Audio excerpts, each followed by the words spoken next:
Hello, everyone. This is the Kalpar. I'm here to talk today about an event that was sort of recent in the news, and you probably heard of it. Disney recently acquired Lucasfilm and the rights to Star Wars, and they also announced plans to release a new Star Wars movie sometime around 2014 or 2015. And this has been met with a lot of different opinions on the internet, and being an internet reviewer, I feel entitled to give my own two bits. So here they are. Basically, I am approaching this with cautious optimism. And it's because I'm not sure if it's going to be great yet, and I'm expecting it to cause possibly some canon problems, and I'll explain that in a bit. But I think that since they've removed George Lucas from a complete executive control position of the movie, we're going to be able to see some better quality. And I don't want to go on a huge George Lucas sucks rant here because everyone's heard that and it's trite and pointless at this era. But here's the thing: George Lucas is really only good at special effects. I mean, maybe he has some talents elsewhere, but his real strength lies in executing and creating special effects.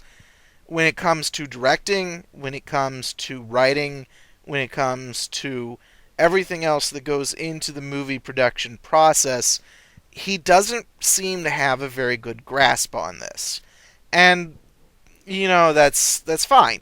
The problem is when he has executive control of a project, like he does in it did rather in the prequel trilogies, then he ends up relying mostly on special effects, and it doesn't really work. And there's the Red Letter Media reviews which explain this in great detail, and if you haven't seen them, I suggest you go watch them because they do a far better job of explaining this and go into much greater depth than I ever really could. So, anyway, by bringing new people into the project and giving them the sort of executive decision making powers that Lucas had, we might be able to see some better work come out of this franchise. And they are going to make more movies and stuff because they want to make money. And nerds, we're pretty hot commodity right now. We will pay for anything. It's like, oh, you're making another Star Wars movie? Here, have my money. Have all my money. Take it. I don't need to eat for the week. So it's a pretty easy way to make a bunch of cash. And I think that they're going to try at least to make this a good movie so that the people will come out and the nerds will get really excited about it and want to see more from Disney. Also, I have heard, and I did have a couple people ask me this, and I read this, I think, on Yahoo News, that they are not going to use any of the expanded universe materials for the next movies. And this might be a problem because if you look at the expanded universe, they have like 200 years past the end of Return of the Jedi of just all this political and military and social changes, all this stuff for hundreds of years. And any new movie, if it doesn't exist beyond that timeline, it's obviously going to conflict with canon in some respect, I would think. And I think when you have a property as long lived as Star Wars, with as many writers as we've had involved in the expanded universe with the multiple books and comics, canon becomes sort of this huge snarl of a bush, kudzu grass, I think that's what it was. Just this unmitigated snarl of contradictory stories and sources of information, and really any new material is probably going to conflict with something older in the canon. So I'm going to have to accept that it's going to conflict with established canon, but it could still be good. It could still be good. So I'm a little optimistic about that. Uh, there is a little disappointment that they're not using the Timothy Zahn Thrawn trilogy which is it starts with Heir to the Empire, and then it goes to Dark Force Rising, and then The Last Command. And all of these are part of the Admiral Thrawn trilogy written by Timothy Zahn, and they were for a very long time considered to be episodes 7, 8, and 9 of the series. And they're very well written, actually, for expanded universe material. Some of it actually is very, very poorly written and not very good at all. But with Timothy Zahn, you always get quality work. You always get quality science fiction.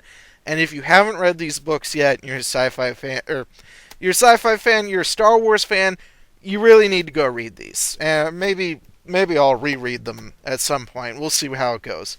But definitely worth checking out. And this sort of segues into my next sort of comment, and I apologize because this is kind of ripping on George Lucas, but I also heard that Lucas kind of commented that he didn't like a lot of what happened in the expanded universe, especially stuff like the cloned emperor, and Luke Skywalker getting married. And I agree with him on the cloned emperor. That was a pretty dumb storyline. That was pretty damn stupid.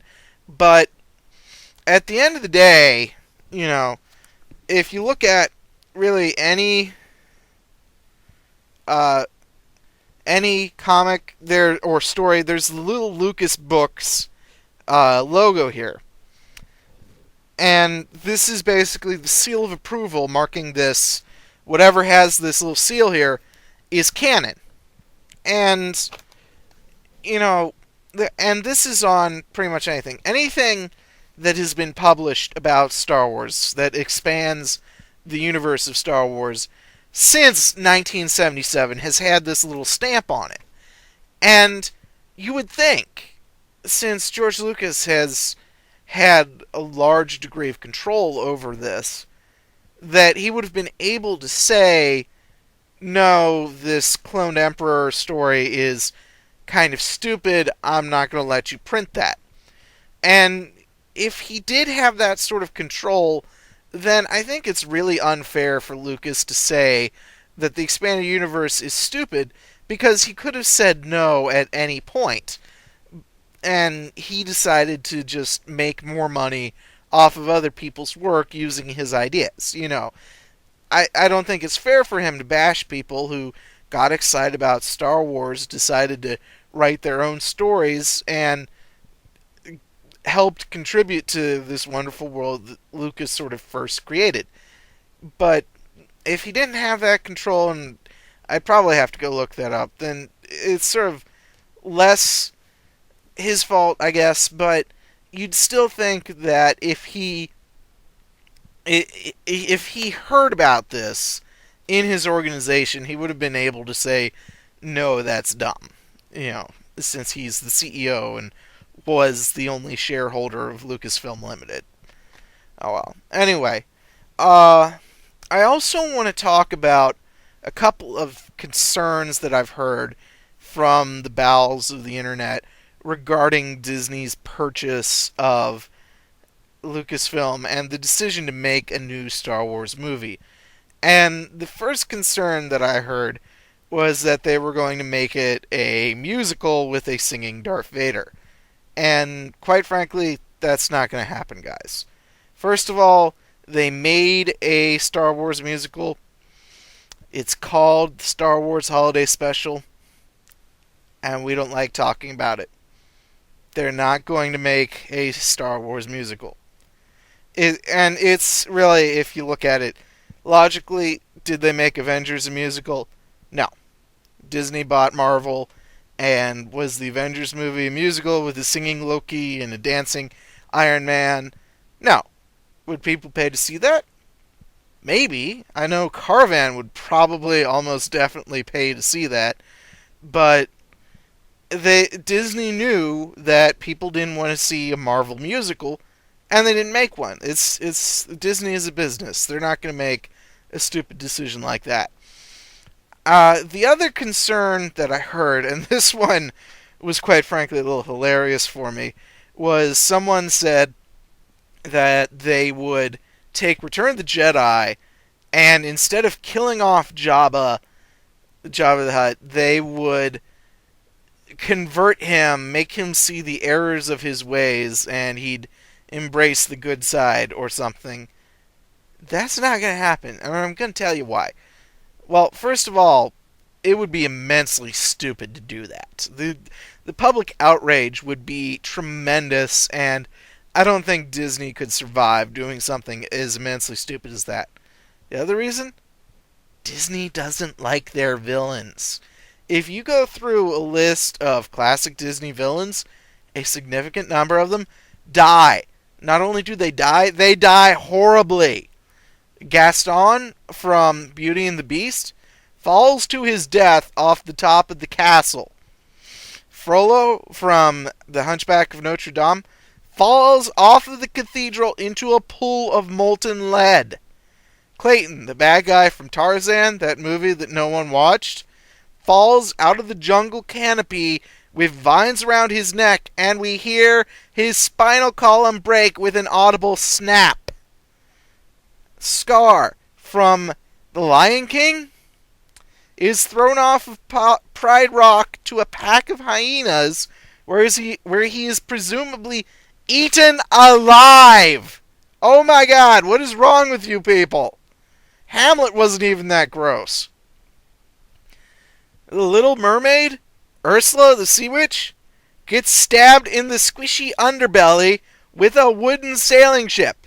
And, of course, my favorite, and this all happens on screen, by the way, Maleficent, the evil fairy from Sleeping Beauty, turns into a dragon after calling upon the powers of hell, and then gets stabbed in the chest with a fucking sword!